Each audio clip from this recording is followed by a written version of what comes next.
তেঁতুর ডাল তো অনেকে অনেকভাবেই খান, আমি এই পদ্ধতিতে করি, আপনাদের কাছে সেটা তুলে ধরলাম। উচ্ছেগুলো কেটে নিয়েছি চাকা চাকা করে, লাউটা বরফি করে কেটে নিয়েছি। এখানে বেশ খানিকটা কাঁচা মুগের ডাল রেখে দিয়েছি। উচ্ছেটা আমি একটু লবণ মাখিয়ে রেখে দেব।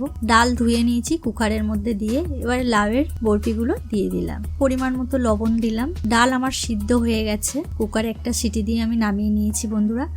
এখানে গরম তেল হয়ে গেছে, তেলটাও তেতে গেছে। সর্ষে ফোড়নে দিলাম, দুটো তেজপাতা ফোড়ন দেব। ফোড়নটা বেশ গন্ধ ছেড়ে এসেছে, কেটে রাখা উচ্ছেগুলো আমি লাল লাল করে ভেজে নেব ওই তেলে। সেটা নাড়াচাড়া করে বেশ লাল লাল হয়ে গেছে বন্ধুরা। এখানে দেখুন 1 চামচ আদা পেস্ট দিয়ে দিলাম ওই তেলের মধ্যে, 1 থেকে 2 চামচ।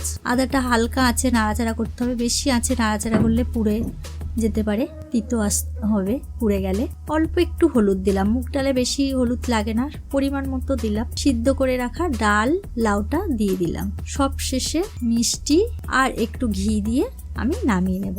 এই তিতর ডালটা গরমের দিনে বন্ধুরা খেয়ে দেখবেন, দারুণ লাগবে গরম ভাতের সাথে।